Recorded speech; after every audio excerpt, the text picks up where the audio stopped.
I've lived most of my life in fear of perceived embarrassment that I would be doing something that would make me look stupid in eyes of others, and hence I was hardly able to take any risks. Now, if you're someone like that who is afraid of looking stupid and is afraid or has fear of disappointing themselves just because they are not good enough, well, I have news for you. You will never be able to get out of your mediocre life. So in this video, I will talk about how being willing to be stupid will change your life, which is a concept I picked from one of my all-time favorite reads by Daniel Coyle, The Talent Code, and how you can train yourself to live a life of zero disappointment just because you feel that you're not good enough. So by being able to train yourself to be someone who's okay to look stupid, you will be able to enter the top 1% of the world probably very quickly. Because if you live like no one else today, eventually you will be able to live like no one else. My name is Behroz. I'm a finance executive by profession and a personal development and growth coach by passion. Now, before going ahead with the video, in case you like the video, please make sure you press the like button and also subscribe to the channel by pressing the bell icon. In this way, you get notified as soon as I put a new content on this channel. Now let's get moving with the video. Now let me share with you some examples from my personal life so you can relate better as to how I didn't allow myself to be disappointed, as to how I was not willing to look silly or stupid, and hence I slowed down my journey of growth and progress. So for instance, for me, I wanted to start my blog but was not confident with my writing skills and hence thought that I was not good enough. I wanted to start my YouTube channel 5 years ago, but I always thought that people would judge me in terms of how I talk, how I speak, how I present myself, and hence I never started until recently. I was afraid of posting my guitar learning journey on social media because every time, even if I was improving, I thought it wasn't good enough and I wasn't making enough progress. At the gym during competitive CrossFit workouts, which involved skipping, I would avoid skipping and scale it down to jumping jacks just because I knew that I was slow in skipping, and if I would take skipping in the workout, I would slow down and I would end up the workout last, and I didn't want to be last. I didn't want to face the embarrassment of coming last, and hence I would just scale it down, and it took me very long to learn how to skip. Despite my love for entrepreneurship, I took the regular path of day-to-day job because I was afraid of embarrassing myself in case of failure. Initially, when moving to Canada, I was on a split family setup where my family was based in Canada while I was working in Middle East, because I didn't muster the courage to resign from my job and start my new life in Canada because I thought I will look stupid in eyes of my colleagues and mentors who thought that I'd be making a mistake leaving this career, and hence they would be disappointed in me and I would feel bad and embarrassed. And there are many more similar examples where I did not allow myself to be disappointed. Hence, it impeded my personal development and growth. So now let's talk about why being willing to look stupid will elevate the level of your success. So I came across this quote by a weightlifting coach, Dan John, who is very much famous in the fitness world for keeping things simple. So he is quoted to have said that I often tell my athletes, sorry, you're just not good enough to be disappointed. You are not allowed to get disappointed by your amateur performance because you have not developed the skills of a professional yet. It is only the professionals who are allowed to be disappointed because they have put in the work to be better, while you have just started. So for instance, Messi is allowed to feel disappointed if he misses a penalty because he has put in 20 years of work in shooting penalties. Steven Spielberg, he is allowed to be disappointed if there is a flop movie that he creates because he has put in 20 years of work in filmmaking. J.K. Rowling, she's allowed to be disappointed if there is a bad book that she writes because she has put in 20 years of work in book writing. But you and me, my friend, we are not allowed to be disappointed because we are just not good enough yet. Rather, we are bad enough to get to work. So recently, I read a lot of autobiographies. Barack Obama, Arnold Schwarzenegger, Steve Martin, Kevin Hart, and there was one common theme across all the autobiographies is that they were willing to look stupid for a long time before they got it right. And eventually they did get it right.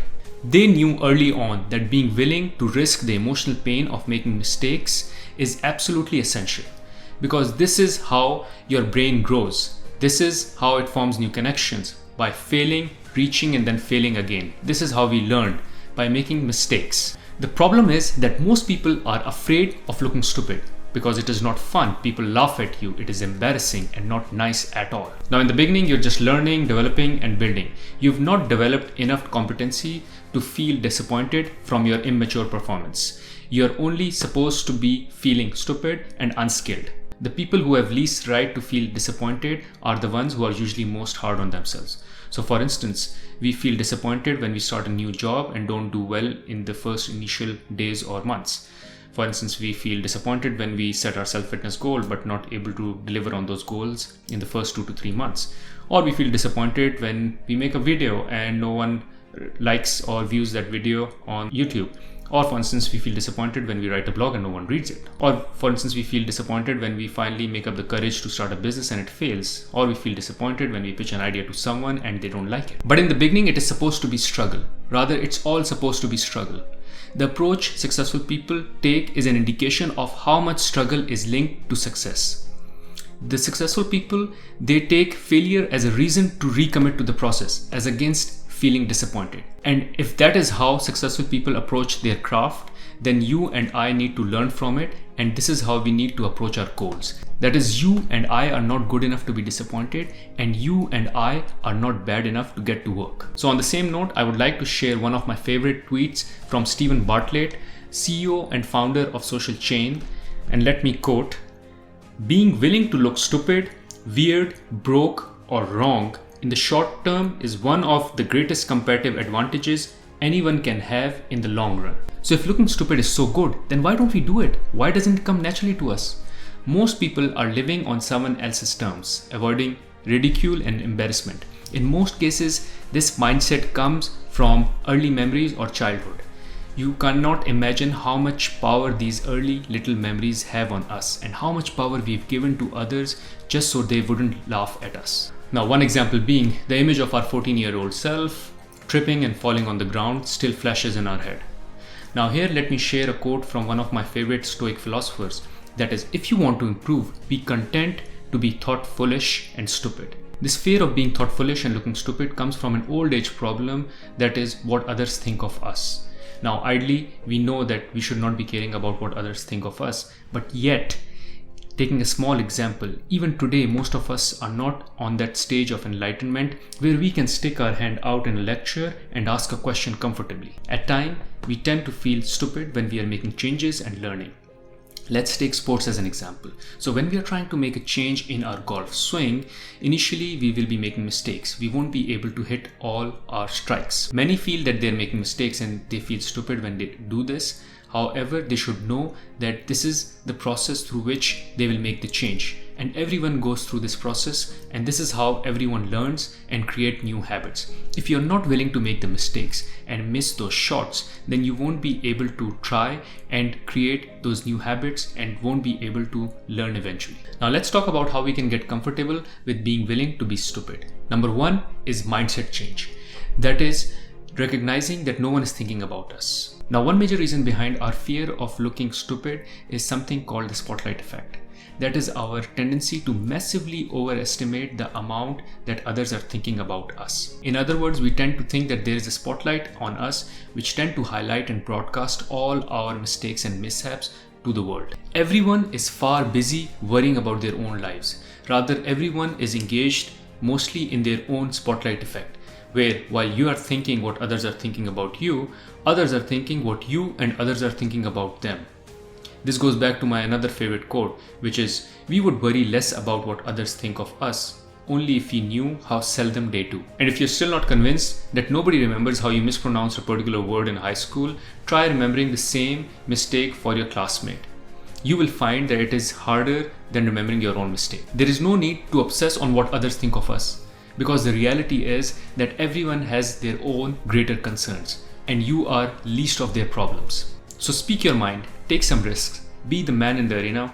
Whether people are watching or not, you will be better off. Now, another thing that you can do in order to be comfortable with being willing to be stupid is practice. So for instance, entrepreneurs and influencers have recognized how damaging embarrassment can be, and hence they have taken active steps in order to break away from this fear. So for instance, in his landmark book, The 4-Hour Workweek, Tim Ferriss tells us that how he began to attend parties and events wearing ridiculous clothes like clown shoes, gaudy hats, suspenders, or plastic jewelry just to embrace embarrassment. What Ferriss was learning was that embarrassment, and especially fear of rejection of others, is extremely limiting. And embarrassment starts to call the shots if you let it. And if you let embarrassment start to call the shots, then it will always bring you down. So in essence, the fear has to be destroyed if you want to truly resonate with people. The embarrassment has to be destroyed if you truly want to be successful. So for me, for instance, throughout my life, I had a fear of being embarrassed, and hence I kept playing by the rules.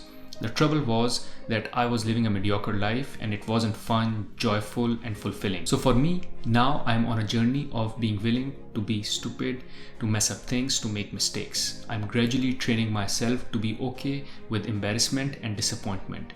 So for instance, I'm experimenting with putting myself out there on social media with my guitar playing attempts.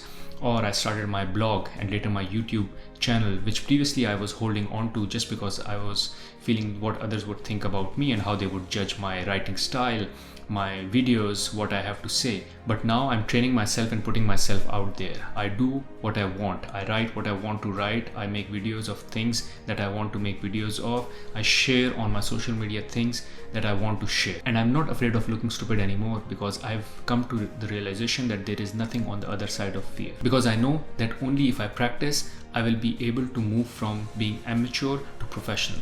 Before good writing comes bad writing. Before good video making will come bad video making. Before good guitar playing will come bad guitar playing. Hence, I'm not sorry and embarrassed from making those mistakes and being willing to look stupid. Hopefully, after this video, you will muster the courage to make mistakes. You will be willing to look stupid so you can put yourself into practice, and that is only how you will get better at your art and eventually be successful. Thanks for watching this video. In case you like the video, please don't shy away from pressing the like button, and also subscribe to the channel by pressing the bell icon so you get notified as soon as I put a new content on this channel. Thanks for watching.